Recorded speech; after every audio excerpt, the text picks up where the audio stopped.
Bienvenue aujourd'hui pour ce séminaire ICIAD et c'est avec grand plaisir que nous accueillons Tom Delmonte, ou Delmont, enfin je sais pas si on dit à l'anglaise ou à la française. Delmont, c'est bon. Delmont, très bien, la française, qui va nous parler donc de métagénomique qu'il pratique depuis sa thèse.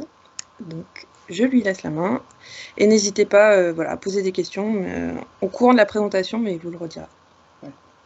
Ben, merci beaucoup. Je suis très content de vous présenter ces travaux. J'espère avoir l'occasion de venir en présentiel un jour pour briser la glace et connaître un peu plus mon audience, parce que c'est un peu difficile comme ça à distance, mais bon, voilà.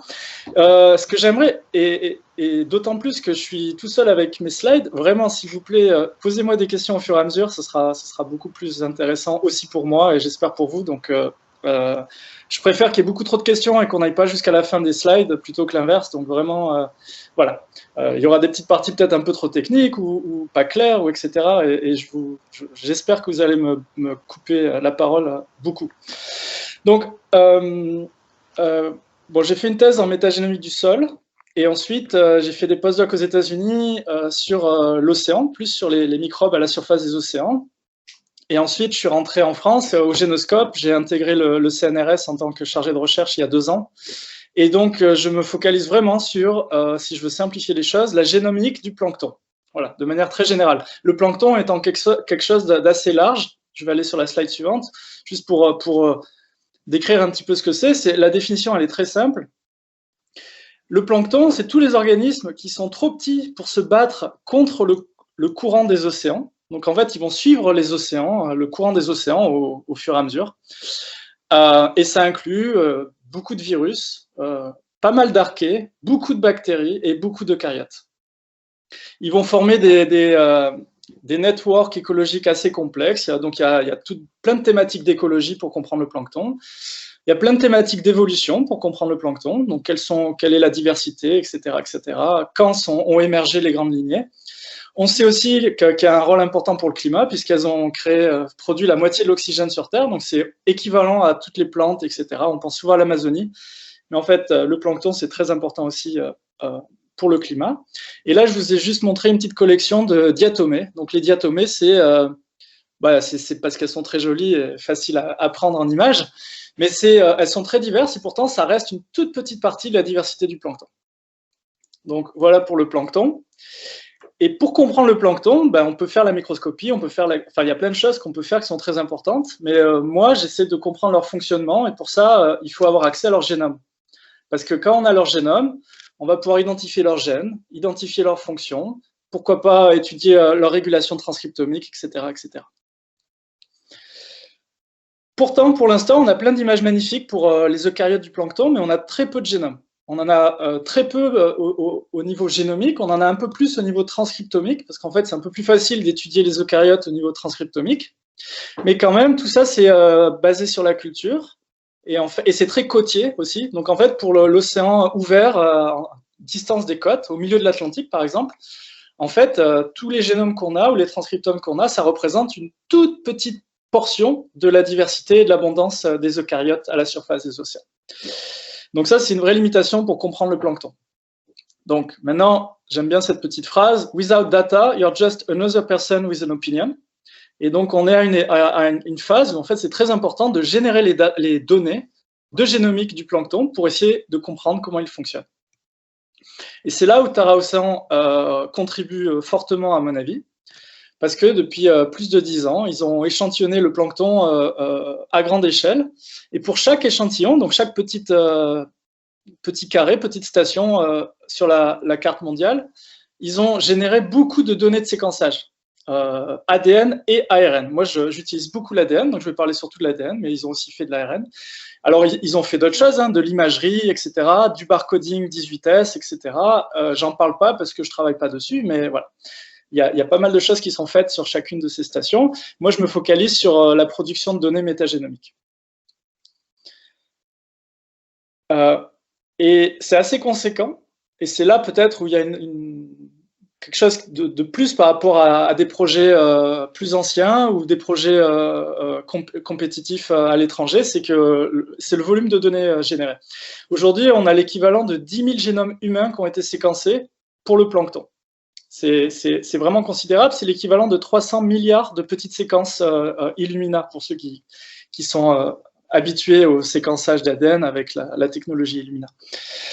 Donc, la clé, par contre, parce que le problème, c'est que, OK, on a des milliards de petites séquences qui sont plus courtes qu'un gène, et chacune correspond à un génome différent. C'est un puzzle. On travaille au niveau des communautés. On ne fait pas de l'isolement, on ne fait pas du single cell, on ne fait pas de la culture, on fait de la métagénomique, c'est-à-dire qu'on va collecter toutes les cellules, extraire leur ADN et le séquencer massivement, mais produire des toutes petites séquences. Donc, en fait, il y a un énorme travail à faire de bioinformatique pour passer de la métagénomique à la génomique. Et c'est sur ça, c'est là où je contribue à ma petite échelle au sein du consortium Tara Océan, c'est de passer des métagénomes au génome. Donc comment ça marche? Alors tout simplement, ça c'est très générique, hein, ça n'a rien à voir avec Tara Océan, c'est juste pour vous raconter un petit peu comment ça marche de manière très conceptuelle. On a des génomes dans un environnement, on va extraire ces génomes-là, les séquencer. Donc ça, c'est ici, cette étape-là, c'est un métagénome. Alors, on peut faire la notation au niveau des séquences courtes. À mon avis, il y a beaucoup de limitations à ça, mais on peut en discuter. Il y a des avantages aussi. Hein. Mais quelque chose qui permettrait d'aller un peu plus loin, d'aller plus au niveau des gènes et des génomes, c'est de reconstruire des séquences courtes en trouvant des overlaps de séquences. En fait, tout simplement, deux séquences qui vont avoir un overlap dans une partie de la séquence A et B, va créer une nouvelle séquence un peu plus longue, et celle-là, on va appeler ça un contig. Dans certains cas, le contig peut être vraiment, vraiment long, peut même aller jusqu'au niveau du génome, mais c'est assez rare. La plupart du temps, les contigs sont assez courts quand même s'ils sont beaucoup plus longs que les séquences courtes, et donc ce sont des fragments de génome. Donc en fait, il y a une étape supplémentaire qui est un peu plus complexe, pour lequel il y a beaucoup de développement en ce moment, qui s'appelle le binning. Et donc, toute cette approche-là, en anglais, on appelle ça le Genome Resolved Metagenomics.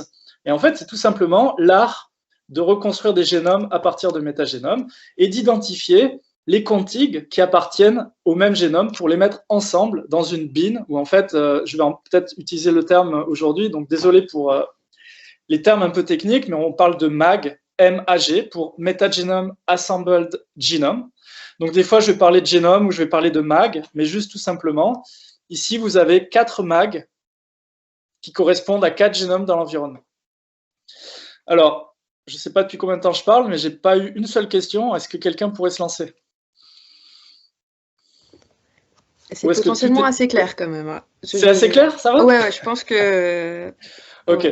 Non, encore une fois, je ne vous connais pas assez pour me rendre compte si je vais trop doucement ou trop vite. Donc, ok, parfait, je suis rassuré. Je continue. Donc ça, c'est très conceptuel, ça peut être appliqué à tous les environnements. Juste, la clé, c'est qu'on va utiliser une signature génomique, en fait, la fréquence tétranucléotidique des contigs, qui a tendance à être similaire au sein d'une espèce et différente d'une espèce à une autre. Et on va aussi utiliser le recouvrement différentiel des contigs au travers des échantillons. Tout simplement, les contigs qui viennent du même génome vont augmenter en couverture quand l'espèce va être plus abondante et vont baisser en couverture ensemble quand l'espèce va être moins abondante. Par exemple, au cours d'une série temporelle, ça c'est quelque chose de très utile. Si on séquence l'intestin de quelqu'un tous les jours pendant un mois, on va pouvoir utiliser la distribution des contigs assemblés au fur et à mesure du temps pour résoudre ce puzzle et reconstruire les fameux MAG ou génomes. Okay. Alors, des fois, ça dépend de l'audience. J'ai pas mal de slides pour aller dans le détail, mais je ne vais pas le faire là. Par contre, s'il y en a qui sont très intéressés, on peut en discuter à la fin ou par mail, etc. Parce que, voilà, le concept est relativement simple. Après, dans les détails, c'est un petit peu, ça requiert un peu d'expertise.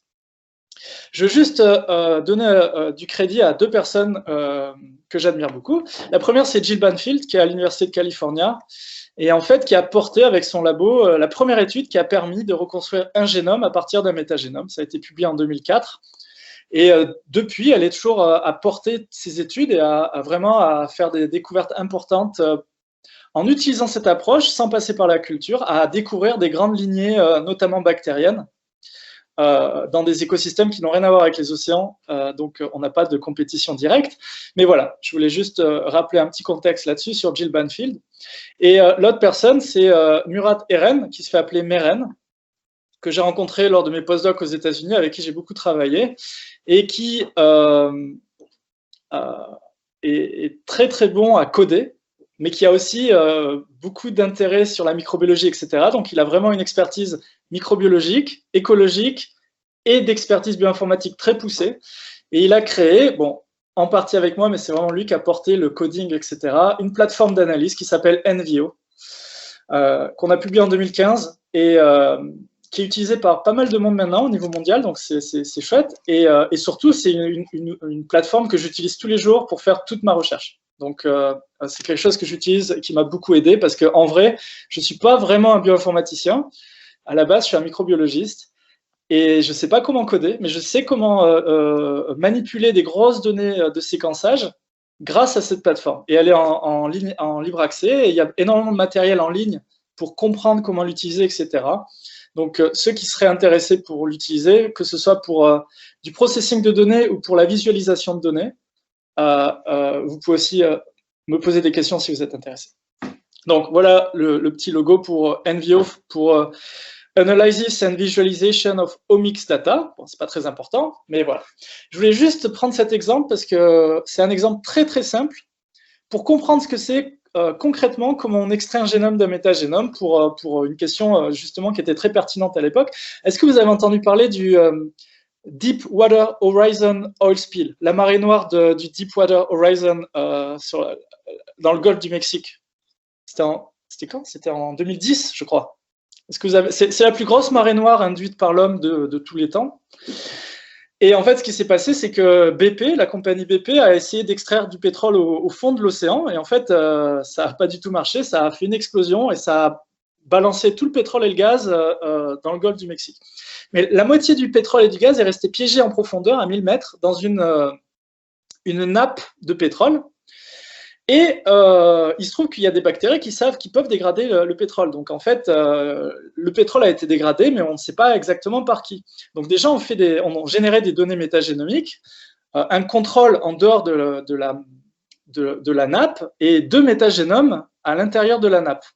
On a fait un co-assemblage, ça nous a permis de construire 6000 et quelques contigs. Et on a fait un clustering, regardez à gauche l'arbre intérieur, c'est un clustering de tous ces contigs. Donc, encore une fois, les contigs, ils ont été reconstruits à partir des données métagénomiques de ces 3 échantillonnages. On a reconstruit les données et ensuite, on va le contextualiser. On va présenter le GC content, on va présenter l'occurrence de chaque contig au travers des 3 échantillons et surtout, on va utiliser ces informations pour faire un clustering des contigs. C'est-à-dire que, vous voyez, il y a un arbre. L'arbre, il est basé sur le recouvrement différentiel et la fréquence tétranucléotidique de ces 6000 contigs. Ensuite, il m'a suffi en un clic, j'ai tout de suite, c'est parce que là, c'est un exemple extrêmement simple, j'ai fait un petit clic dans l'interface de NVO, ce qui m'a permis de sélectionner un cluster de contigs qui, en fait, correspond au génome de la bactérie qui était extrêmement abondante et qui a tous les gènes pour dégrader le pétrole et qui, très probablement, a contribué fortement à la dégradation du pétrole de cette marée noire. Donc, en fait, à droite, on a un zoom sur le cluster de gauche, donc un peu plus de 500 contigs maintenant. Et alors, je ne vais pas aller dans les détails, mais on a des outils qui nous permettent d'estimer la complétion, la redondance des génomes. Et en fait, on voit que ce génome, il est à 97% complet, il est magnifique. Il est un peu couvert dans le contrôle, mais il est extrêmement couvert dans les deux, dans la nappe. Et en fait, ce génome recrute plus de 50% des données métagénomiques. D'accord? Toujours pas de questions ici? Si, moi, c'était quoi la profondeur de séquençage pour C'est une bonne question. Je pense que c'était autour de 100 millions de reads par échantillon, donc 3 fois 100 millions. C'est assez profond.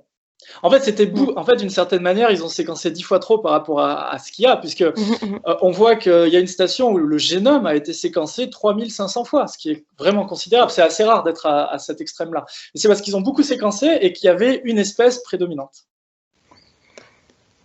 Et donc, alors, il y a une espèce prédominante, mais ensuite... donc, attends, toujours ton clustering, c'est basé sur des... je suis désolée, j'enchaîne avec les questions. C'est basé sur de la distance. Et Ouais, une espèce prédominante, mais alors ça c'est enfin les autres pardon, est-ce que dans les autres échantillons, il y avait une autre espèce qui prédominait ou pas du tout? Eh bien, en fait, de ce qu'on a pu assembler, parce que ça c'est la limite, Ouais. là à gauche tu vois tout l'assemblage. Et en fait, ce cluster, ce génome, c'est une sous-partie. C'est juste que c'est la partie la plus abondante. Mais en fait, il y a d'autres choses. Il y a des choses qu'on n'a pas réussi à résoudre. Donc des fragments génomiques, des plasmides. On a vu des choses un peu étonnantes. Donc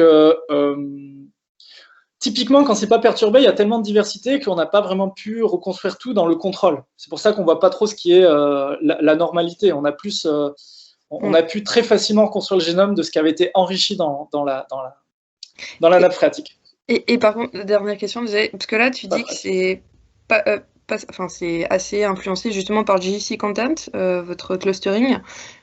Mais donc, est-ce que s'il n'y a pas de signal dans GC Content, vous voyez? Oui, non, en fait, le GC Content, c'est juste une layer d'information, on ne s'en sert pas vraiment. On se sert un peu de la fréquence tétranucléotidique qui est impactée par le taux en GC, mais qui est beaucoup plus résolutive, mais surtout, on s'appuie sur le recouvrement différentiel. Ok. C'est vraiment ce qui résout beaucoup de choses. Ici, il n'y a que 3 échantillonnages, donc c'est un peu limitant, mais comme l'histoire est très simple, ça va, mais dans Tara, on a beaucoup plus d'échantillonnage, ce qui permet de résoudre. Je vais y revenir un peu plus tard. Ok. Très bien. Bon. Eh bien, je continue. Donc voilà pour cet exemple. Hein. C'était voilà. Et ensuite, moi, je faisais absolument pas partie du consortium Tara Océan. J'étais pas du tout au courant de Tara Océan jusqu'à ce qu'ils publient leur premier papier et qu'ils mettent en accès libre les données métagénomiques. À l'époque, j'étais à l'université de Chicago avec mes reines. On venait de publier NVO. Et on s'est dit, bah, en fait, c'est parfait, on va juste appliquer NVO à Tara Océan pour essayer de reconstruire des génomes. Parce que à cette époque-là, le consortium Tara n'avait absolument pas essayé de reconstruire aucun génome à partir de leurs données. Alors qu'en fait, c'était un gâteau magnifique sur la table qui n'avait pas encore été mangé.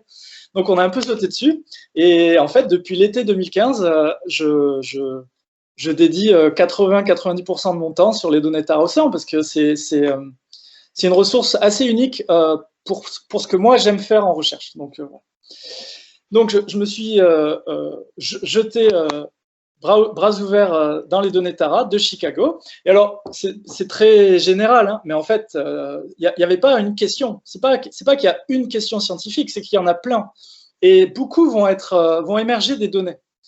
Et en fait, un des objectifs à long terme qui est très méthodologique, hein, mais qui est quand même très important, c'est de fournir un contexte génomique pour toutes les séquences métagénomiques de la surface des océans. C'est-à-dire qu'on pourra associer chaque rythme métagénomique à un génome le jour où on aura la ressource finale génomique qui représente le plancton. Aujourd'hui, on en est très, très, très loin.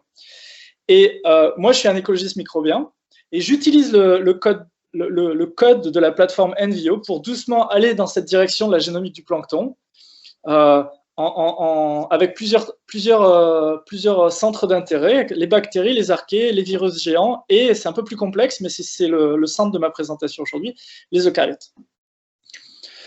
Donc, Tara Océan, pour chaque station, ils ont fait plusieurs fractions de taille. En fait, ils ont séparé le plancton par la taille des cellules, et ensuite, ils ont séquencé ces différentes fractions. Donc, il y en a une qui a beaucoup été étudiée, qui est la fraction dite bactérienne. En fait, c'est celle qui représente 0,2 microns à 3 microns et qui représente la grande majorité des cellules unicellulaires, enfin qui ne sont pas attachées en colonie ou quoi, bactériennes. Et donc, c'est la première chose qu'on a fait avec Meren à Chicago.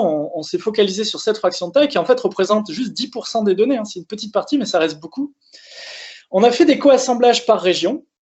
Par exemple, on a mis ensemble tous les métagénomes de la Méditerranée. On a fait un assemblage. Ça a fourni beaucoup de contigs. Et ensuite, il y a eu un travail assez conséquent de binning, parce qu'on fait toutes les choses manuellement. Et donc là, c'est moi, à Chicago, avec mon écran et l'interface NVO, à identifier manuellement des génomes bactériens au travers de ces grands assemblages de la Méditerranée, ensuite de la mer Rouge, ensuite de l'océan Indien, etc., etc. Au bout de beaucoup trop de mois, parce que ça a duré des mois, on a eu 1 millier de génomes, principalement bactériens, et ensuite, on a pu faire la science avec. On s'est focalisé sur la fixation d'azote et on a identifié des populations bactériennes fixatrices d'azote associées aux planctomycètes et aux protéobactéries qui étaient étonnamment abondantes à la surface des océans. Et on a publié ça en 2018. Voilà. Donc ça a été ma première grande ressource génomique du plancton grâce à Tara Océan. en se focalisant très fortement sur la fixation d'azote, qui en fait, c'était 10 génomes sur les 1000, mais en mettant en accès libre les 1000 génomes pour que n'importe qui puisse utiliser cette ressource génomique pour aller explorer leurs propres questions. Donc, heureusement, enfin, j'en suis très heureux, il y a un certain nombre de gens qui ont pu faire des découvertes par ailleurs, plus tard, grâce à cette ressource et d'autres, parce qu'on n'est pas les seuls à reconstruire des génomes à partir de Tara Océan. Je continue. Mais la grande majorité du volume de séquençage de Tara, ce sont les grandes fractions de taille.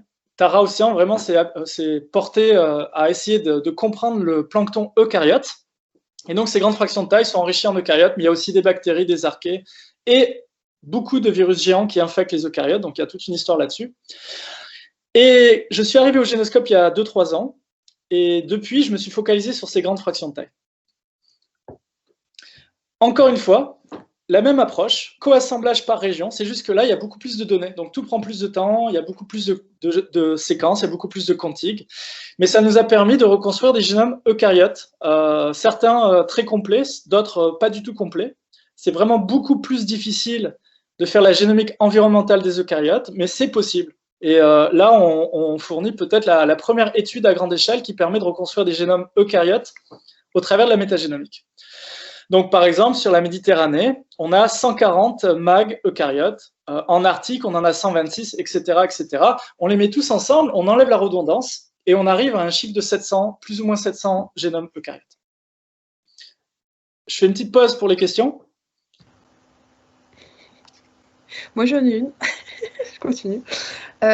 Excuse-moi, tu l'as peut-être, j'ai peut-être zappé et tout, mais le coassemblage par région, ma question c'est pourquoi, et à la fois pourquoi pas, hein, mais c'est juste, à chaque fois vous le justifiez, enfin, parce que voilà, on est quand même, enfin, la structuration en grand bassin, bon, bah, ça fait du sens, quoi, mais. Ouais, non, c'est une question que mais c'est une question que j'ai très souvent et c'est très pertinent. Ma réponse, c'est pas si simple que ça. C'est, à mon avis, c'était pas la meilleure stratégie, mais c'était loin d'être la pire. Ça, c'est la réponse courte. Comme ça prend énormément de temps, c'est très difficile pour moi d'essayer plusieurs approches. Par contre, j'invite tout le monde à essayer d'autres approches parce qu'en fait, je pense que n'importe quelle approche permettra d'acquérir un peu plus de génome parce qu'il y a une combinaison d'échantillons qui sont optimales pour tel ou tel génome.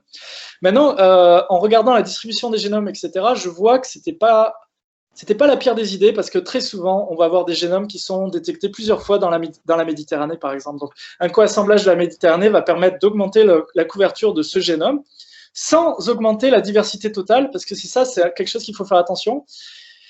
Ça aurait été absolument pas pertinent de combiner la mer Rouge avec l'océan Arctique, parce qu'en fait, il n'y a absolument aucune population du plancton qui coexiste dans ces deux bassins. Donc, ça juste rajoute de la complexité, ce qui est au détriment de l'assemblage. Donc, il y a vraiment un sweet spot, je suis désolé pour le terme anglais, je ne l'ai pas en français, mais il y a un petit équilibre, quelque chose pour essayer d'avoir le plus de couverture, donc en combinant les échantillons, mais pas trop de diversité. Donc voilà, je pense que j'ai couvert ta question. C'est-à-dire que, encore une fois, c'était probablement pas la meilleure solution, mais c'était loin d'être la pire. Okay.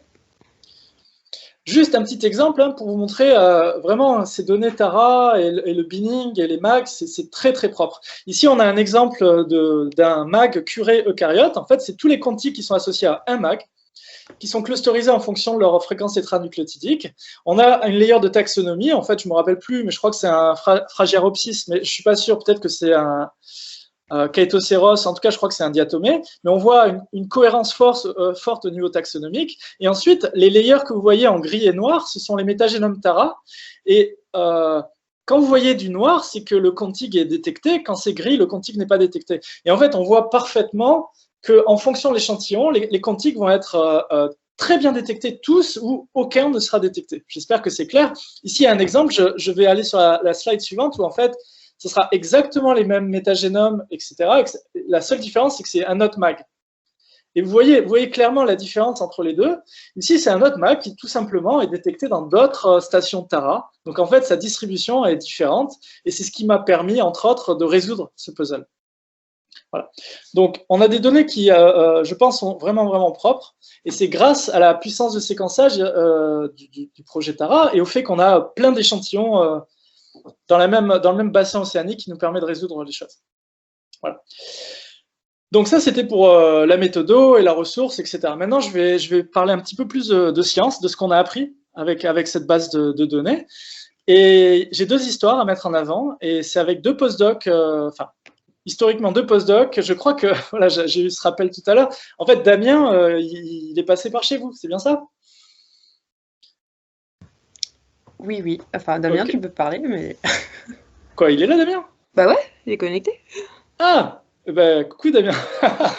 Bon, alors je vais pas aller, mais en tout cas, Damien, il a eu la chance d'avoir un poste permanent au Génoscope depuis quelques mois, à ma malchance à moi, parce que j'ai moins l'opportunité d'interagir avec lui, ce qui était un plaisir. Mais donc, il y a une histoire avec Damien sur une diatomée, et après une histoire avec Morgane Gaillard, qui est actuellement en postdoc au Génoscope, et qui est plus tournée sur des approches d'évolution. Donc, je vais vous raconter un petit peu ces 2 histoires. Donc, la première, je crois, je parle d'une classification fonctionnelle du plancton par la génomique environnementale. Donc, notre source de 700 mag eucaryotes, ici, je les ai un petit peu séparées en grandes catégories taxonomiques.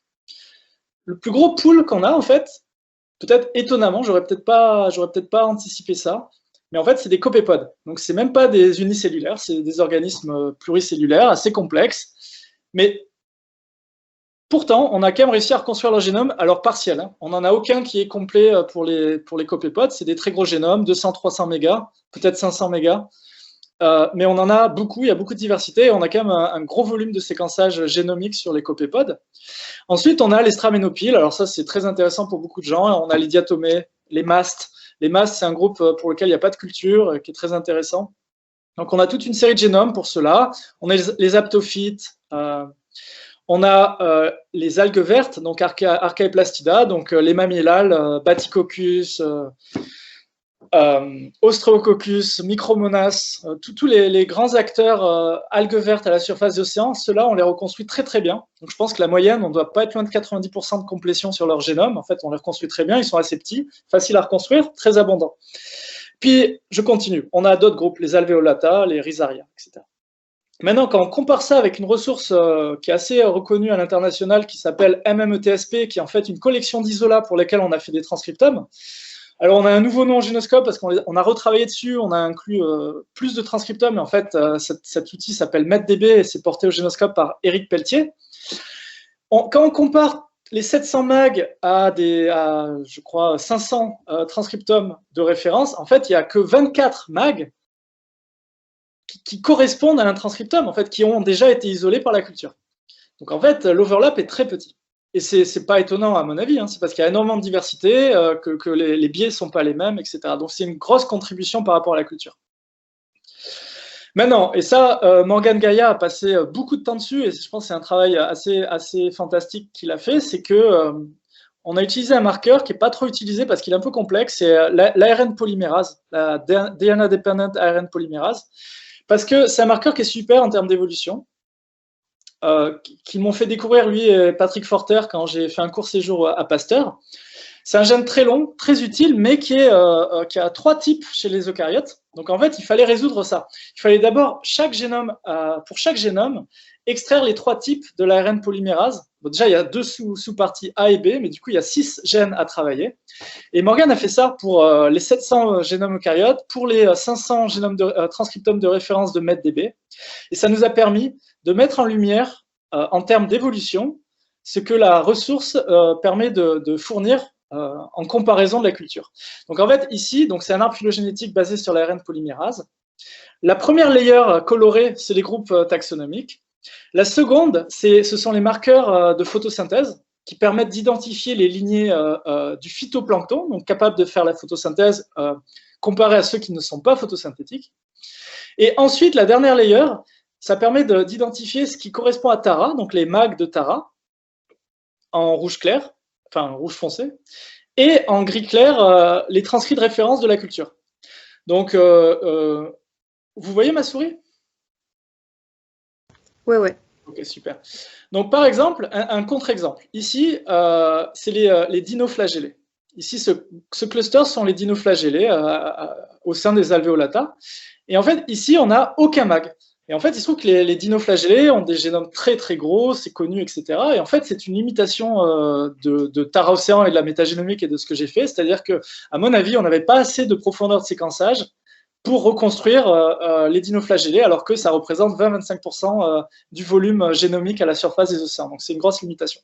Mais à l'inverse, on va voir par exemple ici un cluster, un groupe qui branche très profondément à l'intérieur de l'arbre, pour lequel il n'y a absolument pas de référence par la culture. Et en fait, on en voit beaucoup. Donc, on a vraiment étendu, je ne parle pas en termes de biodiversité, hein, parce qu'on détecte beaucoup plus de choses si on fait des amplicons de 18S, par exemple. Mais en termes génomiques, on a pu fournir des données pour tout un tas de lignées pour lesquelles il n'y avait pas vraiment de représentants en termes de culture. Bon, très bien.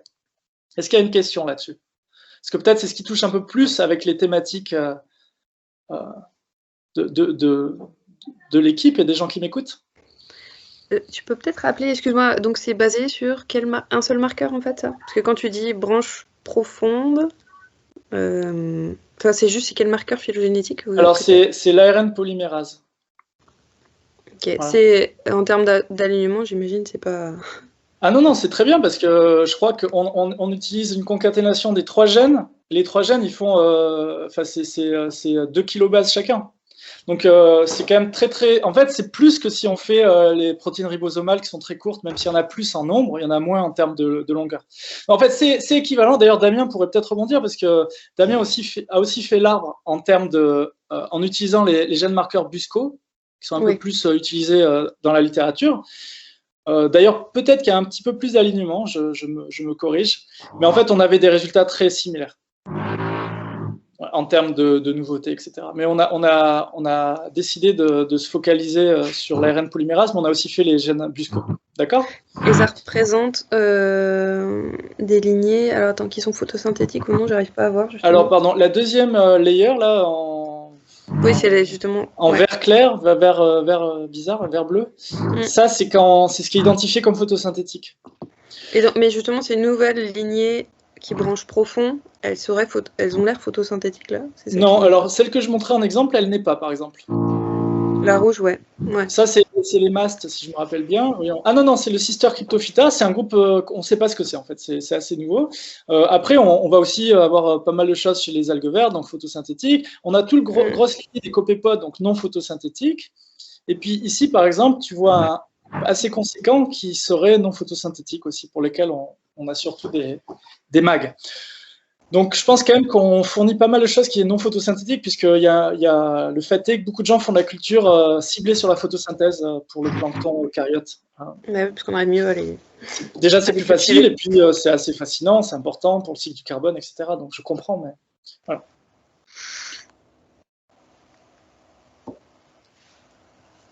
Ok, je continue. De toute façon, on pourra revenir, je reviendrai. Donc, voilà. Donc, tout d'un coup, on est dans une situation où on a le contexte génomique de population individuelle au sein d'une communauté. Très bien, donc on peut faire l'évolution, voilà, c'est une approche logique et on l'a fait pour essayer de comprendre ce qui est nouveau, ce qui n'est pas nouveau, etc. Mais ça nous ouvre des portes. Et une des portes que j'ai trouvée intéressante, c'était d'essayer de comprendre s'il y avait un lien clair entre l'histoire évolutive des eucaryotes du plancton et leur fonctionnement actuel. D'accord? Est-ce que chaque lignée va avoir leur propre fonctionnement? Est-ce que 2 lignées qui sont assez proches vont avoir des fonctions assez proches ou pas du tout, etc. Parce que ça, c'est typiquement quelque chose qu'on ne peut pas faire si on n'a que du 18S ou des marqueurs phylogénétiques, etc. Pour ça, il faut aussi avoir le contexte génomique. Dans notre base de données, je n'ai pas dit le volume, mais on a 10 millions de gènes dans ces 700 mags. Donc 10 millions de gènes qu'on peut utiliser pour aller après cette question de tout simplement de faire un clustering des génomes, non pas basé sur leur histoire évolutive, donc c'est ce qu'on a fait la slide d'avant, mais basé sur leur répertoire fonctionnel. Quelles sont les fonctions qu'elles portent aujourd'hui, qui est à mon avis beaucoup plus proche de l'écologie actuelle, etc., et qui peut peut-être nous mettre en lumière des choses sur le fonctionnement du plancton. Donc, ce qu'on a fait tout simplement, alors là, c'est pas de la phylogénie, hein. Il n'y a pas de modèle complexe, etc., etc. On a tout simplement pris en compte toutes les fonctions qu'on a pu identifier dans tous ces génomes et on a tout simplement organisé les génomes en fonction de leur répertoire fonctionnel. C'est-à-dire que si deux génomes vont avoir beaucoup de gènes qui correspondent aux mêmes fonctions, leur profil fonctionnel va être très similaire et on va les mettre l'un à côté de l'autre. D'accord ?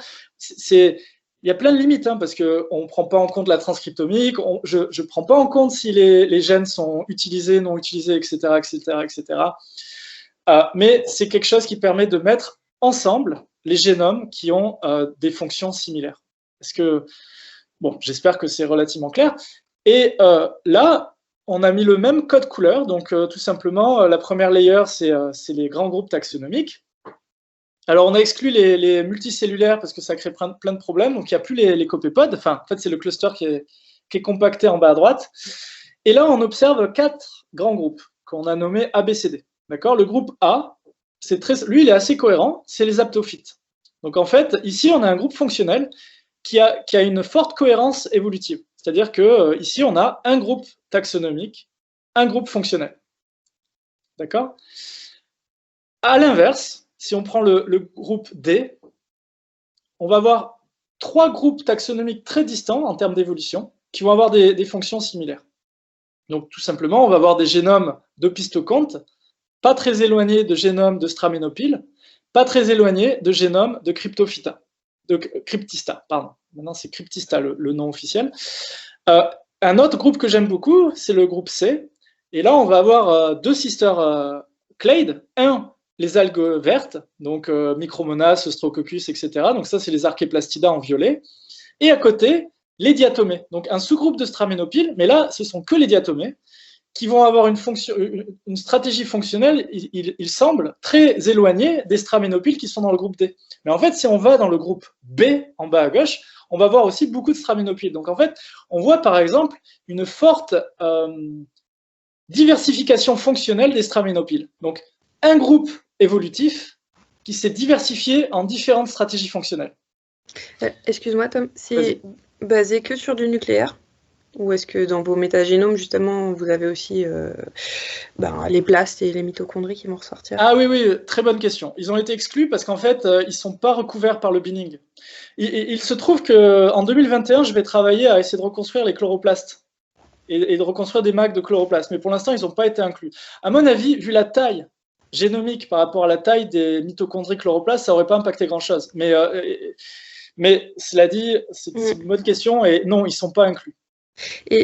Et pardon, juste encore, est-ce que c'est plus ou moins pondéré? Alors, j'imagine que vous avez gardé que ceux qui ont une bonne complétude. Et l'autre question, c'est est-ce que par rapport à la taille estimée des génomes, justement, il y a ça doit forcément se lier, non, mais c'est une bonne question. Alors ça va prendre un peu de temps pour le digérer, mais si on reste un petit peu. En fait, les layers, enfin les cercles supplémentaires justement donnent cette information. Donc, le cercle numéro 3, c'est l'estimation de la taille génomique. Le 4, c'est la complétion génomique, donc ce qu'on a eu, et etc., etc. Et ces deux-là, 3 et 4, sont importants parce que, en effet, la crainte, c'était que, en fait, on ait un groupe qui soit tout simplement les génomes les moins complets, parce qu'en fait, il leur manque tellement de choses qu'on va les mettre ensemble. Mais clairement, le signal montre que ce n'est pas le cas. Donc, on va avoir ensemble toute une série de génomes qui vont être relativement bien complets, qui vont avoir des tailles génomiques très différentes, et pourtant qui vont avoir une histoire évolutive très, très éloignée. Enfin, tous les cas sont expliqués, mais en gros, on ne voit pas de biais du fait qu'on n'a pas une complétion égale au travers des mags. Je ne sais pas si ça répond à ta question. Ok. Et je voulais un petit rappel que sur ce travail-là d'identification des gènes, leur fonctionnement, leur clustering, faire les statistiques sur les groupes, etc., on a eu un gros travail de l'équipe au Génoscope parce que ça fait plus de 10 ans qu'ils sont experts dans la notation des gènes d'eucaryotes, et aussi il y a eu un travail magistral de Damien, donc vraiment j'en profite qu'il est là pour le remercier là-dessus. Voilà, donc ça aurait juste pas été possible pour moi de faire ça tout seul, donc c'était super de faire ça avec Damien et avec Morgane. Donc c'est vraiment un travail d'équipe, c'est assez considérable, parce que, encore une fois, on part de 300 milliards de séquences métagénomiques, on simplifie ça en 700 génomes, mais ces 700 génomes, c'est 10 millions de gènes, et après on essaie d'expliquer la diversité évolutive et fonctionnelle de cette ressource. Damien, tu voulais rajouter quelque chose peut-être ? Je vais activer son... Ah oui. Après, je ne veux pas imposer. Le problème, c'est que j'arrive pas à désactiver le Ouais, bon, ok, on fera ça à la fin. Damien. On fera ça à la fin s'il est toujours là. Je m'approche de la fin, vous inquiétez pas. Je pense que je suis relativement dans les temps, donc je suis content. Je continue, mais on pourra y revenir. Ah oui, donc là pardon. Là, juste, on rajoute, c'est un peu plus complexe, mais en gros, on a rajouté une centaine, enfin exactement 100 fonctions. C'est la petite, on peut voir ça comme un heatmap, les layers supplémentaires rouges que vous voyez là, tout ensemble. C'est tout simplement la détection ou pas de 100 fonctions pour lesquelles on a un signal fort de recouvrement différentiel au travers des clusters. C'est-à-dire qu'on a des p-values très basses qui permettent d'expliquer la structure des 4 groupes, en fait, A, B, C, D. Et en fait, si vous regardez à l'œil nu, vous voyez le signal immédiatement, notamment sur le cluster C. Encore une fois, à gauche, vous avez les algues vertes, à droite, vous avez les diatomées. Leur histoire évolutive est extrêmement différente. D'accord ? Pourtant, on le voit à l'œil nu qu'en fait, elles ont des tendances fonctionnelles très, très similaires. Donc, je trouve ça super intéressant. Parce qu'en fait… oui, vas-y. Moi, je voulais juste dire un mot, c'est que en fait, ils ont trouvé justement dans les chloroplastes des protéines qui correspondent justement à une origine algue verte plutôt que algue brune, algue rouge. Vous parlez des endosymbiontes secondaires? Je parle des diatomées. Enfin, c'est le travail de Richard Dorel. Il a trouvé que en fait, il y a de la lignée verte. Enfin, je ne sais pas si on parle comme ça. Dans les diatomées qui sont des algues marron, quoi. Enfin, absolument. Et c'est un peu. Je me demandais si justement le fait que vous les trouviez associés, ça m'a paru très passionnant. Et puisque j'ai la parole, est-ce que vous les trouvez à côté? Enfin, est-ce qu'il y a des niches communes? Oui, alors c'est rigolo parce que très souvent les gens essaient de faire le lien avec l'écologie et la distribution. Malheureusement, je vais peut-être vous décevoir, mais pour moi, c'est pas là où il faut aller parce que en fait, plus ou moins, au niveau du genre ou de la famille, tout est partout. C'est-à-dire que je vais prendre un exemple simple, Batycoccus. Dans Batycoccus, il va y avoir des populations qui sont dans les océans tempérés et des populations qui sont polaires. Et si on prend les diatomées, ça va être la même chose. En fait, on va prendre les Chaetoceros, il y en aura qui seront tempérés, il y en aura qui seront polaires. Et donc, on a ça et chez les algues vertes et chez les diatomées. Donc, en fait, à mon avis, il n'y a pas vraiment une niche en termes de géographie qui explique ça. À mon avis, la niche, elle est écologique. C'est-à-dire que ils sont photosynthétiques, unicellulaires, ils vont avoir les mêmes drivers, peut-être, hein. Et donc ils vont partager la même niche pour longtemps et ils vont avoir les mêmes sélections. Donc ils vont avoir tendance à se piquer les fonctions, ou ça, on ne sait pas, hein, parce que c'est sur des très longues distances et ça va être beaucoup de travail à essayer de comprendre tout ça. Mais c'est comme ça que je vois les choses. Je suis au courant pour ces histoires de transfert de gènes d'algues vertes chez les diatomées. Et Richard, c'est quelqu'un avec qui j'interagis, et Chris Bowler à l'ENS aussi. Mais j'avais tout de suite, quand j'ai observé ça, je me rappelle, c'est l'été dernier, j'ai contacté Chris. Je lui ai demandé, je lui ai dit, est-ce que tu es au courant qu'il y a un fort lien fonctionnel entre les algues vertes et les diatomées? Et il m'a répondu tout de suite, absolument pas, c'est pas du tout connu. Donc comment dire, j'ai trouvé ça intéressant, ça m'a rassuré dans le sens, je me suis dit, bon, c'est peut-être une direction qui permet de contribuer à la communauté, donc on va aller là. Donc oui, il y a des transferts. Il y a ménage à 3 et compagnie. Hein. Enfin, comment? Il y avait quand même toute la théorie du ménage à 3 et compagnie sur les lignées diatomées et tout. Enfin, c'est sorti il y a quelques années, ça, quand même. Ah bah écoute, tu pourras m'envoyer ça parce que ouais, je suis pas bien sûr. Ok, super. Mais par contre, les histoires de symbiontes secondaires, etc., peuvent avoir un rôle important. Ok. Ouais. Pardon, j'ai coupé peut-être le... Non, je me coupe tout de suite. Allez-y, hein, vraiment, je suis content qu'on discute. Par rapport à ce que tu dis, par contre, est-ce que tu penses pas que... les phénomènes pangénomes, ça a été à peine décrit hein, chez les protistes. Et attends, chez Emiliana, quoi, en gros. Et je voulais donc, pardon, j'ai perdu ma question. C'était pas, oui, parce que tu disais attention, ça c'est des génomes, mais justement, encore une fois, les niches, ce sera plutôt aussi à regarder au niveau transcriptomique. Et au niveau pangénome, enfin bon voilà, en gros, c'est ma question. Oui, alors ça j'ai laissé la main. Enfin, j'aimerais bien que Éric Pelletier porte parce qu'il a déjà beaucoup travaillé sur et j'ai pas le temps de tout faire de la métatranscriptomique. Donc j'espère que je pense qu'il va après, les données sont en accès public pour tout le monde, hein, donc ça, j'invite n'importe qui à sauter dessus s'ils veulent. Mais en fait, c'est tellement des gros jeux de données, j'ai décidé de ne pas inclure la métatranscriptomique. En fait, on s'en est servi pour faire le gene calling, ça a été très utile, mais on n'a pas creusé les tendances, etc. Alors qu'en fait, il y a énormément de choses à faire, c'est évident. Et pour la pangénomique, absolument. Je pense qu'on a certains groupes pour lesquels on a plein de génomes assez complets et ça permettra de creuser sur la pangénomique une ligne à la fois. Là, j'ai essayé d'avoir une image communauté, donc de parler de tout en fait. Et après, on peut se focaliser sur plein de lignées. Par exemple, si tu vois en haut à gauche, là, les micromonas, on en a beaucoup et ils sont tous très complets. Il y a plein de choses à faire sur leur pangénome en fonction des distributions environnementales et tout, d'ailleurs qui est un mot-clé que j'aime bien, qu'on a inclus il y a quelques années avec Meren, la métapangénomique, qui essaye d'inclure, de connecter les traits pangénomiques et métagénomiques pour comprendre les communautés. Donc il y a beaucoup à faire. Il y a beaucoup à faire et peu a été fait au-delà de ce que je présente aujourd'hui. Mais, voilà. Mais tout le monde est le bienvenu à contribuer s'ils veulent. Voilà. Super. Ok, bon. Voilà, donc, suite à ça, avec une observation très simple, encore une fois, où on voit, si on regarde les straménopiles, en fait, ils vont être séparés dans différents groupes fonctionnels alors qu'ils ont une même histoire évolutive, ça nous a permis de conclure qu'en fait, apparemment, il y a une convergence fonctionnelle de lignées eucaryotes distantes. D'accord? C'est-à-dire, mon passé et ton passé sont très différents, mais notre présent est un peu plus similaire. Et ça, moi, comment je l'explique, il y a plein de choses. Hein. Ça peut être les transferts de gènes, ça peut être, comment on appelle ça, l'évolution indépendante. En fait, on peut avoir les mêmes fonctions qui émergent indépendamment dans plusieurs lignées.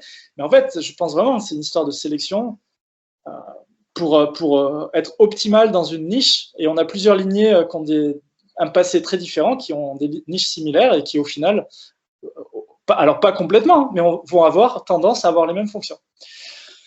Donc on a mis un préprint il y a quelques mois et c'est en cours dans le jeu de la publication dans un journal, dans un temps proche ou lointain. Voilà. Et je voulais juste mettre en avant qu'il y a quand même eu un énorme travail collectif de beaucoup de gens au Génoscope. J'ai mentionné Damien, Morgane, je voudrais quand même mettre en avant Olivier Jaillon, qui est le dernier auteur, qui a beaucoup travaillé dessus aussi avec moi, qui à la base m'a pris en postdoc au début de ses travaux de reconstruction génomique. Éric Pelletier, qui a fait beaucoup de choses, Paul Frémont, qui est un étudiant brillant au Génoscope, et Patrick Winker et le groupe du LAGE. Puis il y a aussi d'autres gens en dehors du Génoscope. Voilà. Donc c'est vraiment un travail collectif qui n'aurait pas été possible de faire pour une seule personne. Ça sera beaucoup plus court, mais je voulais juste vous raconter une petite histoire que j'aime beaucoup, et sur laquelle Damien travaille beaucoup aussi d'ailleurs, donc je reviens sur Damien, sur un génome géant de diatomées. Donc en fait, chez les diatomées, ici, vous voyez la première layer en noir, c'est les mags qu'on a reconstruits de Tara. Le reste, ce sont des références. En fait, chez les diatomées, il y a quand même beaucoup d'informations, donc notre ressource, elle n'a pas changé la donne en termes de diversité. Mais on a fait une observation intéressante. On a identifié, enfin en fait c'était évident dès le début, en fait on avait un mag qui était vraiment vraiment plus gros que les autres. Et on s'est demandé pourquoi. Et en plus, en creusant la littérature, c'est pas du tout connu que les diatomées ont des gros génomes. Enfin, tout est relatif. Hein. C'est plus gros qu'un génome de bactéries, mais c'est pas les plus gros génomes eucaryotes.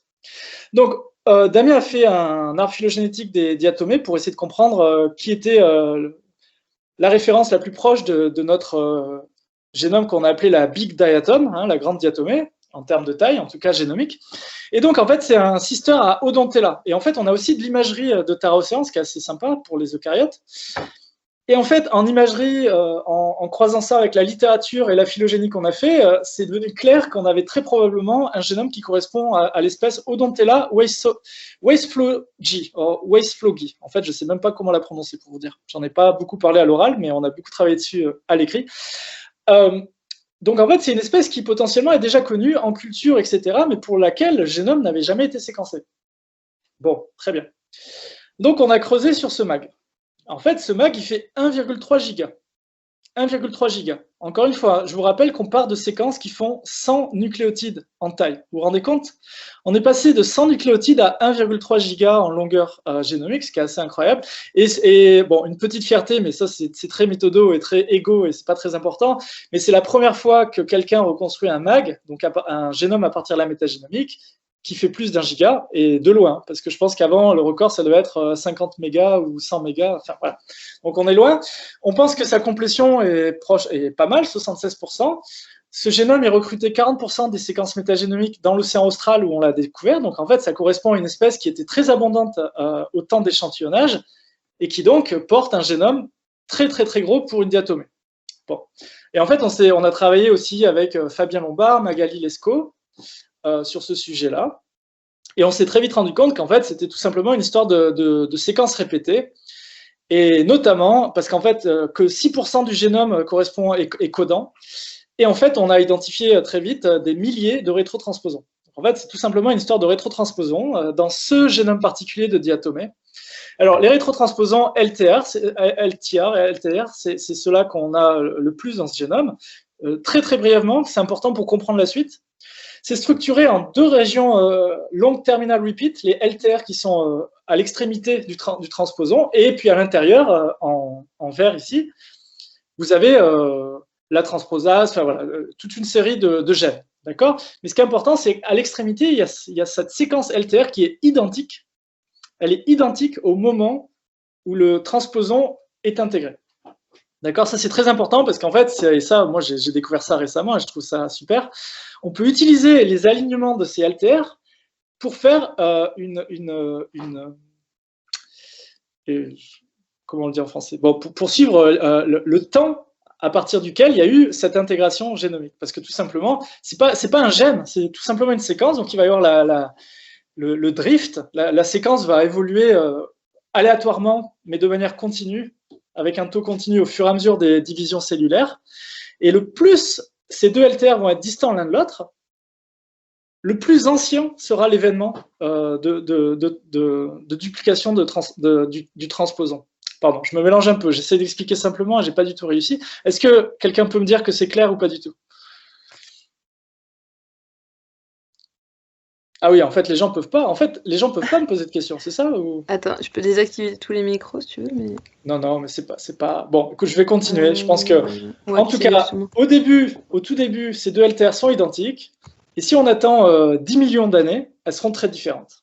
D'accord? Et donc ça s'appelle le taux de substitution Kimura. Et donc, Damien s'est jeté dessus à essayer de comprendre qu'est-ce qui se passait, de comprendre l'historique de ces explosions de transposons, et en prenant en compte des milliers, encore une fois, de ces LTR qui sont l'une à côté de l'autre, qui nous permettent de faire des alignements pour étudier l'histoire de cet événement, on voit deux pics. Alors, il faut prendre ça avec des pincettes. Mais au jour d'aujourd'hui, on pense que c'est autour d'une explosion majoritaire autour de 10 millions d'années et une autre autour de 20 millions d'années, même si c'est diffus et il y a d'autres histoires. Voilà, ce serait le moment où il y a eu cette explosion de rétrotransposons dans cette espèce particulière d'Odontella, qui clairement ne lui empêche pas d'être très active et contente à la surface des océans, puisqu'elle peut être extrêmement abondante dans l'océan austral.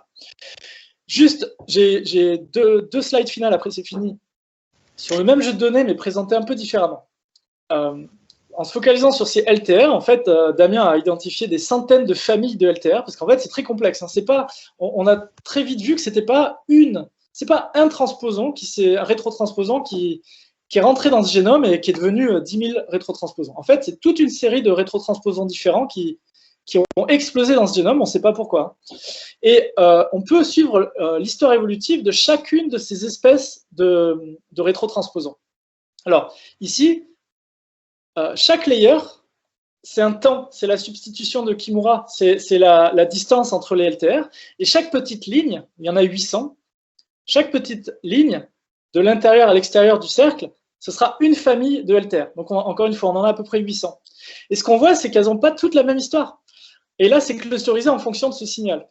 Et moi, je trouvais ça super intéressant parce que, par exemple, on a un cluster ici où ce qu'on voit très clairement, c'est une explosion très claire, à peu près il y a 10 millions d'années. D'accord? C'est ce que les comparaisons de séquences indiquent. Mais ailleurs dans cette figure, on va avoir un autre cluster de LTR qui, eux, c'est plus ou moins une explosion, mais bien plus ancienne, parce qu'en fait, on voit plus de différences de séquences, autour de 20 millions. Et alors, ici, on en a un autre qui, en fait, aurait eu, ce sera des rétrotransposons qui auraient explosé 2 fois. Une, il y a 10 millions d'années, et une, il y a 20 millions d'années. Mais après, on voit que c'est plus compliqué que ça, il y a plein de choses qui se passent. Et en fait, on voit même des LTR qui sont très similaires les uns aux autres et qui suggèrent qu'il y a eu des explosions, pour eux, en tout cas, beaucoup plus récentes. Donc en fait, je pense que c'est quelque chose qui continue et qu'il y a, bon, c'est pas tous les jours, hein, mais régulièrement, des explosions de rétrotransposons dans cette espèce en Antarctique. Je n'ai absolument aucune idée pourquoi. Ce que je peux vous dire, c'est que ça n'impacte pas tant que ça le fitness de cette espèce, puisque, encore une fois, elle peut être vue extrêmement abondante, donc avoir beaucoup de succès à la surface des océans. J'ai fini ou presque, donc s'il y a une ou deux questions sur cette histoire-là, je serais contente d'en discuter avec vous.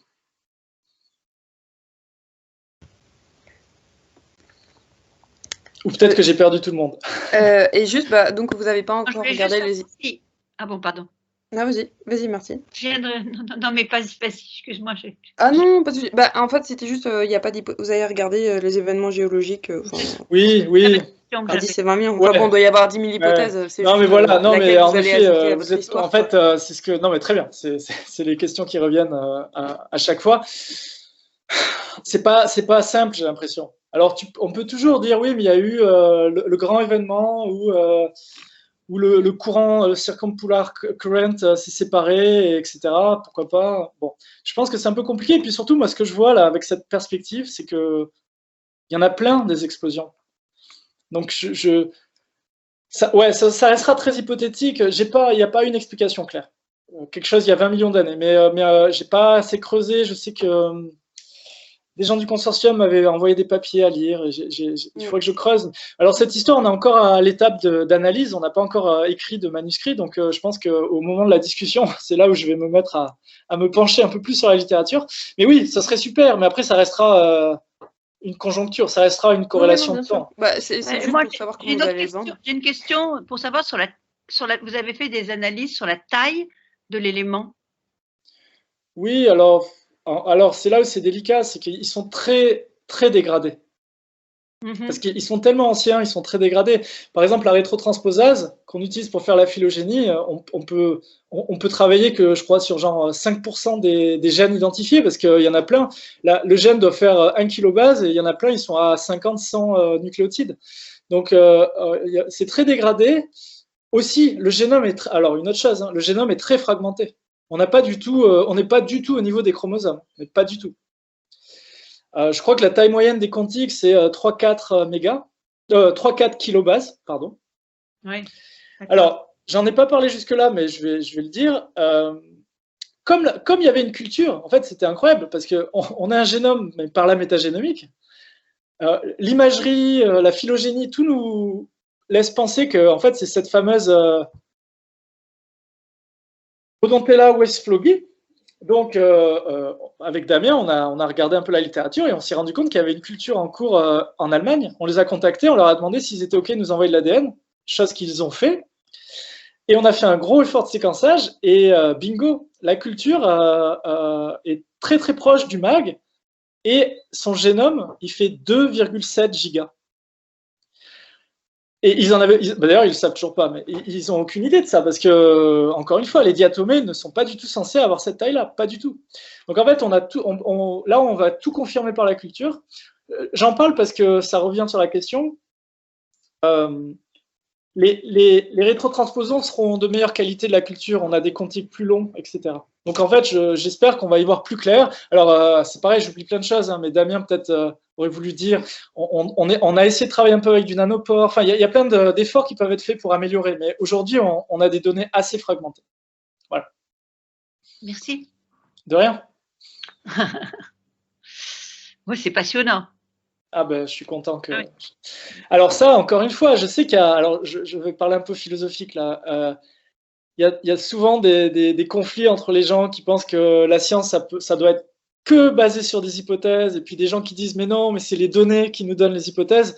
Alors c'est vrai que moi je trouve que les deux sont valides, il n'y a aucun souci, mais c'est vrai que dans ma petite carrière, j'ai souvent fait la deuxième, et ça c'est quelque chose que c'est vraiment typiquement l'histoire où c'est les données qui nous ont permis de travailler là-dessus. J'aurais jamais...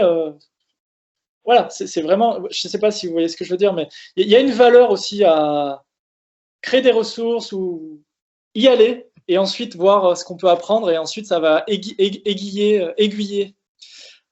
les directions sur quel type de manuscrit on va écrire, etc. Voilà. Encore une fois, ça c'est quelque chose qu'on n'avait pas du tout anticipé et qui au final est une chouette histoire. Moi je suis... Il me tarde qu'on finisse cette analyse parce que je pense qu'il y a encore plein de choses à faire et c'est une super histoire pour moi. Voilà. Moi je viens des bactéries, hein, juste pour rappel, moi ça fait que 2 ans que je travaille chez les eucaryotes et tout d'un coup, je me retrouve avec un génome de 2,7 gigas et c'est super. Voilà. Pour moi, en tout cas, j'apprends beaucoup de choses. Donc, je finis. Voilà. Juste pour dire, voilà, moi, par exemple, mon regard sur les diatomées a changé depuis cette histoire parce que quand je vois toutes ces images, et en fait, on a des génomes pour très, très peu. Et juste, j'ai les yeux qui pétillent en me disant, mais il y a quoi à découvrir et j'ai envie de continuer cette exploration génomique du plancton parce qu'on a beaucoup de choses à découvrir que je pense sont assez intéressantes en termes d'évolution et d'écologie et de biodiversité. Donc, je vais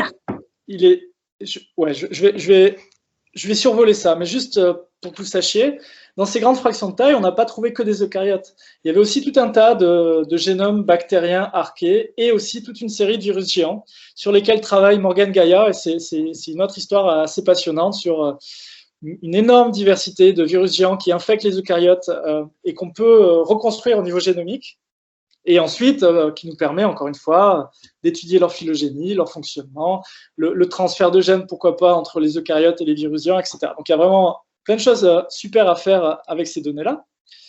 Je ne vais pas vous embêter avec ça, mais c'est juste comment on identifie les clusters, les MAG de virus géants. Mais encore une fois, je ne vais pas vous prendre plus de temps, mais je voulais mettre en avant Morgane, qui travaille beaucoup là-dessus et qui avance vraiment bien, c'est super. Et juste comme perspective, je veux juste vous focaliser sur la colonne de droite, qui correspond un peu au signal qu'on a, ce que les génomes qu'on a, à quel point ils représentent la diversité dans le plancton. Et avant nos MAG, c'était à peu près 4%. C'est-à-dire que si on prenait tous les transcriptomes, tous les génomes accessibles, et qu'on faisait un mapping des données métagénomiques, on recrute 4% des données. Donc, on est encore loin du compte, mais avec cette ressource de 700 génomes, on passe à 10-30% de complétion. C'est-à-dire que maintenant, je ne sais pas si vous vous rappelez, j'avais l'objectif de donner un contexte génomique pour tous les rythmes métagénomiques du plancton. On est passé de 4 à 10-30. Voilà. Donc, c'est un grand pas en avant, mais il y a encore beaucoup de choses à faire. C'est pour la perspective. Juste, oui, bien sûr. Excuse-moi, quand tu reprends, justement, c'était ma... Mais c'est bien parce que tu fais cette perspective, mais justement, si on faisait juste les séquences tout seul sans faire d'espèces métagénomiques, on est autour de 20% d'utilisation des reads. Je m'en rappelle plus. Alors attends, non, là j'arrive pas à comprendre la question parce que les reads, c'est les métagénomes. Oui, dis-moi.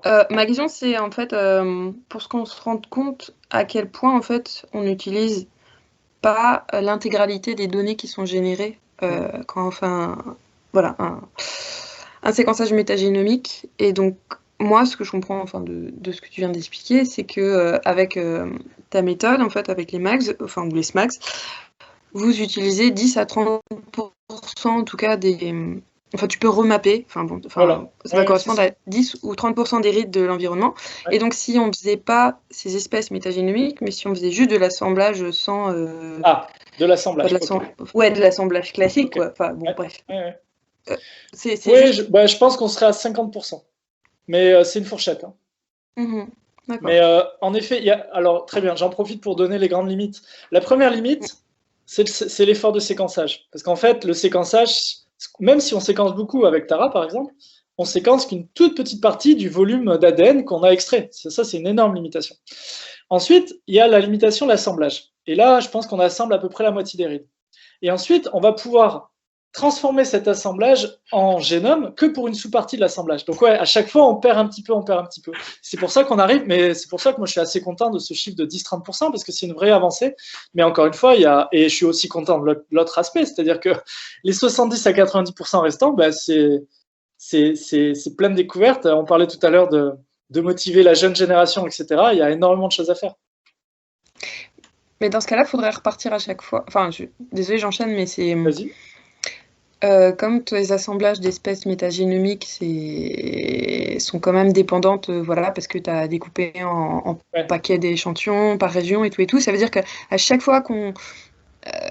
Enfin, on perd un petit peu quand même de l'information, mais donc si on a des nouveaux jeux de données, genre on veut mixer Tara avec tout ce que font les Américains dans le Pacifique et tout, et il faut reconstruire à nouveau des espèces métagénomiques, ou alors...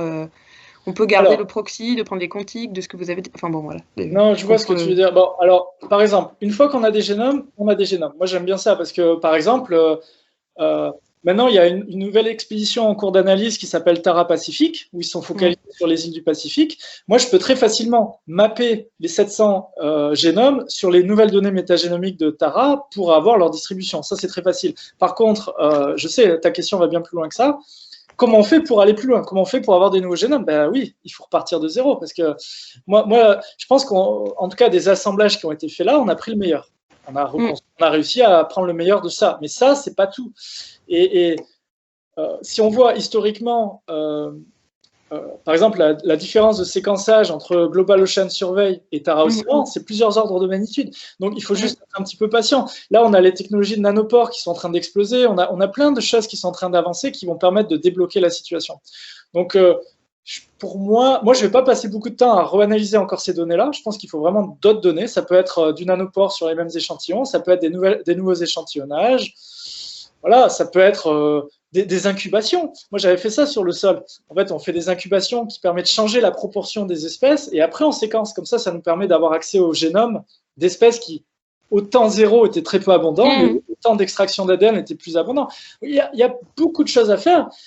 Ce qui est un petit peu... Enfin, voilà, après, il faut être patient parce que je vois bien. En fait, si on me donne tout l'argent du monde et tous les chercheurs du monde, ça pourrait aller assez vite, mais ce n'est pas le cas. Donc voilà, c'est du temps, c'est beaucoup d'efforts de séquençage, beaucoup d'analyse bioinformatique. Donc, moi, j'avais une question sur les gros virus. Oui.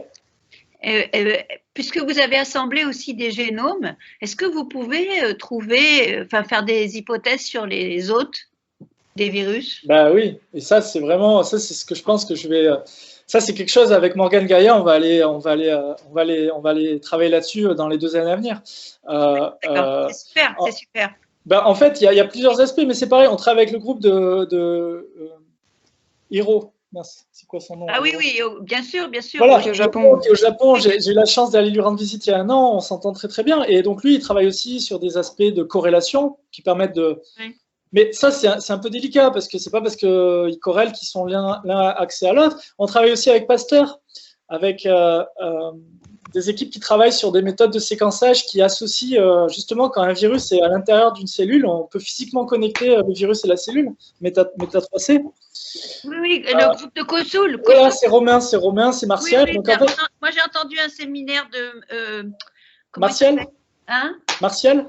Oui, c'est ça, Martial. Ouais. J'ai un trou pour son nom de famille. Martial. Non, pas Malfatti, mais un truc comme ça. D'accord, ouais. Alors du coup, on travaille avec eux, mais c'est un peu. Voilà, en fait, il y a plein d'approches pour essayer de connecter les virus géants avec leurs hôtes. Moi, par exemple, mon premier ANR que j'ai tenté cette année, c'était dessus, et je suis pas passé au premier tour. Donc, ce sera pas moi qui. Enfin, je vais le faire, mais sans financement. Mais. Ah, dommage. Mais c'est pas grave. Super truc. Ouais, en tout cas, on a les données parfaites parce que là, aujourd'hui, on a des centaines de génomes eucaryotes et de virus géants qui coexistent à la surface des océans. Marbouti. Voilà, c'est ça. Je l'ai écouté il y a 15 jours. Ouais, super. Non, c'est super leur approche. Il faut voir. Très bien. Ouais. Non, absolument. Donc, il y a beaucoup de choses à faire. Et d'ailleurs, encore une fois, je ne connais pas assez mon audience aujourd'hui. Mais s'il y a des gens qui sont intéressés par certains types de données ou de questions, n'hésitez pas à profiter de mon séminaire pour interagir. Merci beaucoup. Merci votre séminaire. Il faut que je vous quitte. Merci beaucoup. Merci beaucoup pour les questions. Salut Martine, merci. Alors, normalement, tout le monde est capable de désactiver son micro. Hein, donc, ensuite... Alors, ce qu'on va faire là, juste... Alors, je reviendrai au besoin, mais je vais arrêter de partager. Comme ça, peut-être j'aurai la chance de voir des têtes. Pas me sentir trop seul. Mais c'est pas grave de toute façon, mais c'est vrai que après voilà, en distanciel c'est pas évident, il y a des gens qui c'est pas facile de lancer des questions, mais vraiment n'hésitez pas, il y a eu très peu de personnes qui m'ont posé des questions aujourd'hui et un peu plus de diversité aurait été super. Donc s'il y a des gens qui ont une question, même si vous avez l'impression qu'elle est un peu naïve ou quoi, il faut pas hésiter.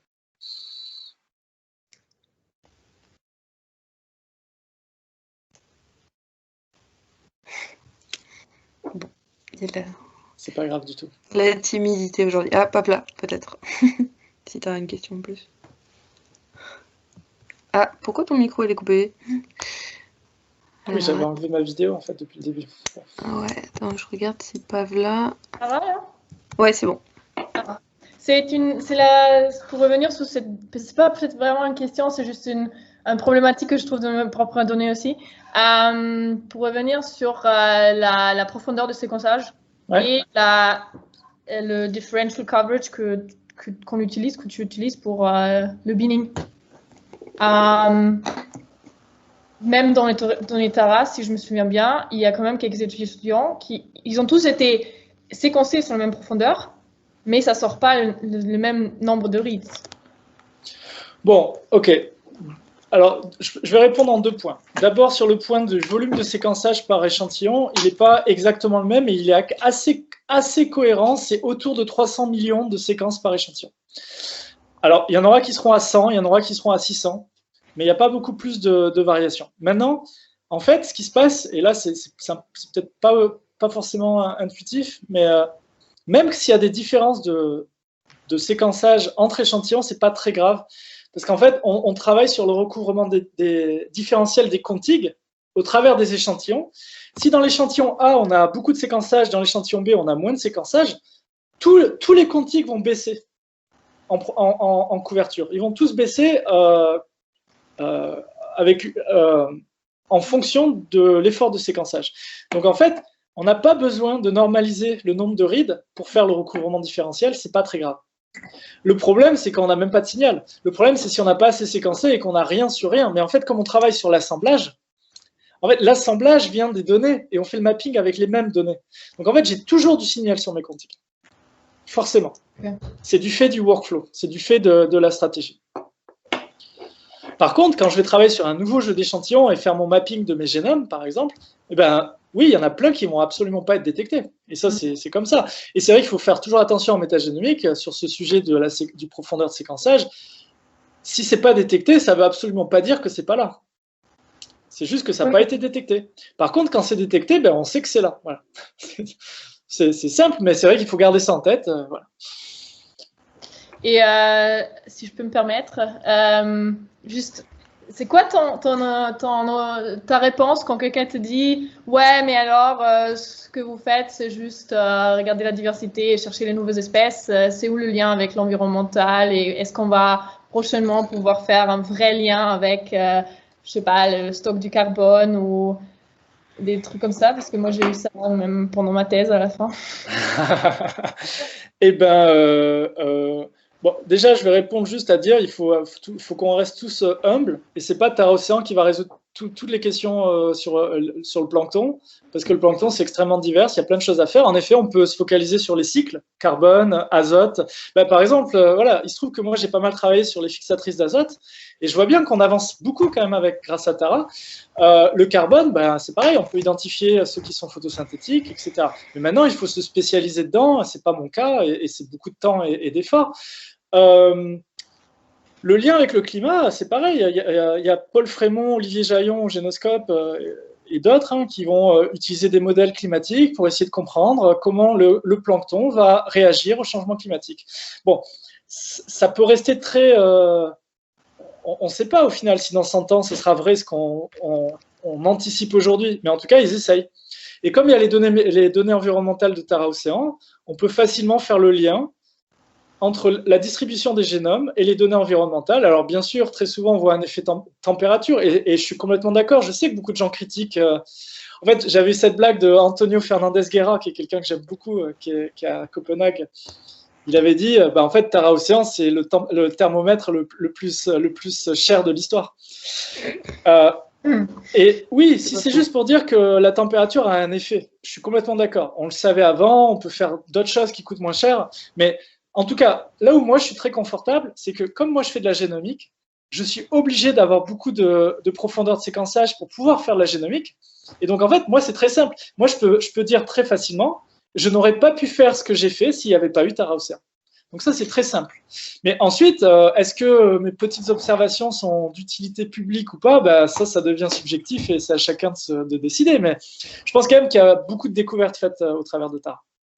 Voilà. Moi, j'ai une question globale encore. Je l'ai un petit peu déjà posée avant et tout, mais encore une fois, bon, voilà.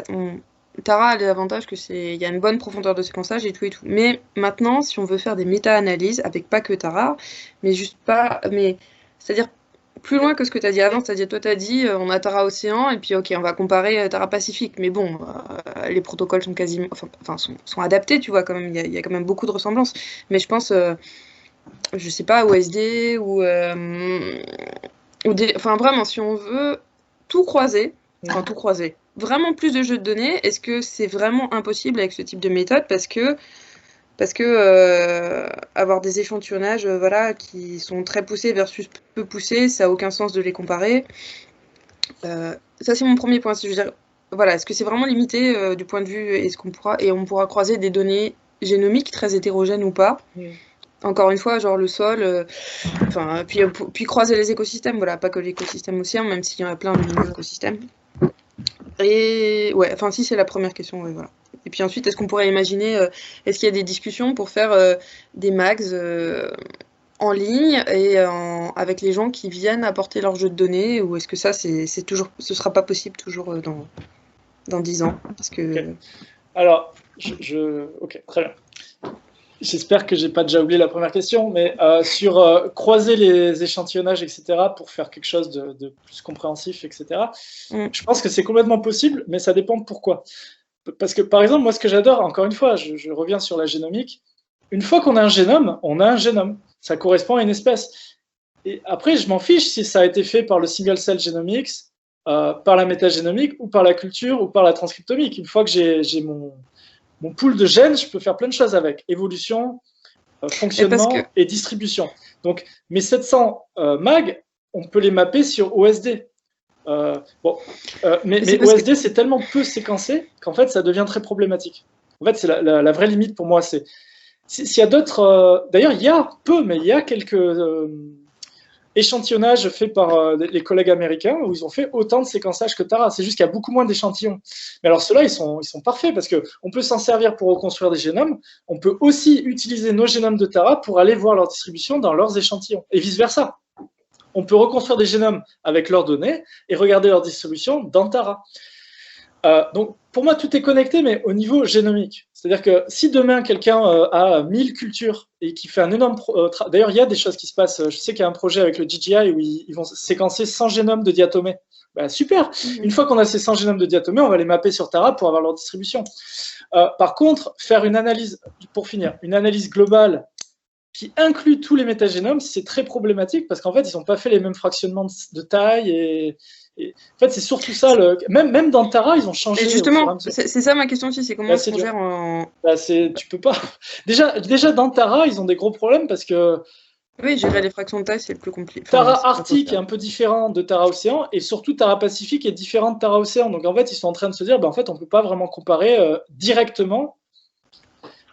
Voilà, donc ça c'est de la logistique et c'est des limites de stratégie, etc. Et ça, c'est clair que nous, et justement, on peut pas ce serait impossible à homogénéiser, mais on ne pourra jamais avoir les mêmes filtres, sur 10 ans. Après, quand même, globalement, les gens ils font plus ou moins la même chose. Par exemple, pour les bactéries, très souvent, les gens ils font la 0,2,3 ou 0,2 infini dans les études. Donc, en fait, tu peux comparer les choses. Mais là où je trouve que la génomique apporte quelque chose, une stabilité, parce que ça, c'est quelque chose que j'ai pensé depuis longtemps. Moi, je viens des bactéries, donc c'est plus 16S, pas 18S, mais à l'époque, il y a plein de gens qui faisaient des amplifications 16S. Très bien. Mais ils n'utilisaient pas les mêmes primers et ils n'utilisaient pas la même région hypervariable. Donc ça veut dire que 2-3 ans plus tard, leur jeu de données, il est complètement inutilisable pour le reste de la communauté parce qu'ils n'utilisent pas les mêmes protocoles. En génomique, c'est pas pareil. Quand quelqu'un fait une culture des Escherichia coli il y a 10 ans et qu'on séquence son génome, aujourd'hui, je peux utiliser son génome parce que j'ai le génome. Et c'est ça que j'aime bien. Pour moi, c'est important en termes d'utilité sur le long terme, c'est que quand on reconstruit le génome d'une espèce, c'est d'une utilité, peut-être pas demain, parce que peut-être personne est intéressé demain, mais peut-être que dans 2 ans, tout le monde sera intéressé, parce que sais-je, parce que, je sais pas. Donc voilà, la ressource génomique, pour moi, elle est d'utilité sur le long terme. Par contre, tu as raison, il y a des difficultés à intégrer plusieurs expéditions qui n'ont pas fait les mêmes choix d'échantillonnage ou de séquençage. Ça, on ne peut pas y faire grand-chose. Okay. Ah, désolé, j'ai répondu longuement. Non, mais c'est juste, voilà, ce sera à voir si. Et après, sur le. Et informatiquement, il y aura des choses à faire ou pas. Enfin, pour moi, c'est un des. Enfin, peut-être que ce sera impossible, hein, on est d'accord. Hein, après, il faut faire du cas par cas. Par exemple, s'il y a 2 échantillonnages, il faut regarder de ce qu'ils ont fait et après accepter ou pas si c'est trop différent ou pas. En fait, ça dépend des questions. Si c'est juste pour faire une phylogénie du plancton, encore une fois, tu peux intégrer tous les génomes et faire. Non, c'est plus la distribution. C'est pas un problème de phylogénie. Non, c'est comprendre, comparer les écosystèmes. Voilà, quand on fera, quand ce sera à faire, le sol, l'air, l'eau douce, bref. Vaudrait bien mieux qu'ils fassent tout pareil s'ils veulent comparer. Mais après, il y a tellement rien en commun entre le sol et l'océan. Je pense pas que ce sera très important de toute façon. Et pour finir, tu avais une question sur est-ce qu'on peut imaginer que les gens puissent avoir un site ou quelque chose et puis faire leur binning en ligne. En fait, je sais que Meren aimerait bien ça. C'est un peu compliqué, mais peut-être qu'un jour ce sera le cas. Mais en tout cas, aujourd'hui, tout le monde peut installer NVO, l'intégrer dans son laptop et faire son binning tout seul. C'est juste la petite difficulté, c'est qu'il faut faire un tout petit peu de bioinformatique avant. Il faut faire le mapping des métagénomes. Il faut faire quelques étapes. C'est pas pour tout le monde, mais en fait, c'est relativement simple pour ceux qui font ça. C'est assez bien expliqué sur le site, ouais. Merci. Mais c'est vrai que quelqu'un m'avait dit, mais Tom, t'es fou, fais pas le binning tout seul, demande à, je sais pas, à des étudiants ou quoi, mais en fait, c'est plus compliqué. Et après, il y a le problème de la confiance. Et c'est vrai que on passe tellement de temps à analyser les génomes que je suis content que ce soit fait manuellement par quelqu'un qui a un minimum d'expérience à le faire, etc. Mais ça prend trop de temps, donc c'est une limitation. Mais après, il y a des gens qui font ça automatiquement, ça va beaucoup plus vite. Je voulais juste finir tout à l'heure. Shinichi, le groupe de Chini à Zurich, là, il va fournir beaucoup de génomes qui incluent plein d'expéditions, surtout Tara, mais pas que. Et tout est fait automatiquement et il y a énormément de volumes de génomes qui vont sortir chez les bactéries d'ici peu. La limitation dans le futur, ça sera plutôt l'espace computationnel, non ? Peut-être. Mais d'ici quelques années, on aura, comment ils appellent ça, l'ordinateur quantique. Là, il n'y aura plus aucune limite. On verra. Bon, il faut trouver aussi l'endroit pour stocker tous les données Tara, alors. Oui, je suis d'accord. C'est là où je peux pas dire à n'importe qui, vas-y, joue avec. C'est beaucoup de volume. Mais déjà, quand on a digéré ça en génome, les génomes sont, en tout cas pour les bactéries, beaucoup plus petits. Les eucaryotes, ça va. Et donc, voilà, il y a des choses qui sont digérées et plus faciles d'accès pour un étudiant. Ok, je pense que la réunion va s'arrêter toute seule, juste pour dire. Ah oui, dans une minute. Bon. On va conclure. Ouais. Merci beaucoup, Tom, en tout cas. J'espère que tu auras des questions, même par mail, qui vont arriver par la suite. Merci beaucoup. Moi, j'ai passé un très bon moment et j'espère que ça a été utile pour la majorité. Et c'était intéressant de discuter. Donc, au plaisir de venir vous voir en présentiel dès que possible. Ce sera l'occasion. Vu que je suis dans la région parisienne, ce sera facile. Et puis on garde contact. Merci beaucoup, Tom. À bientôt. Au revoir. Merci encore. Je vous souhaite une bonne journée. Au revoir.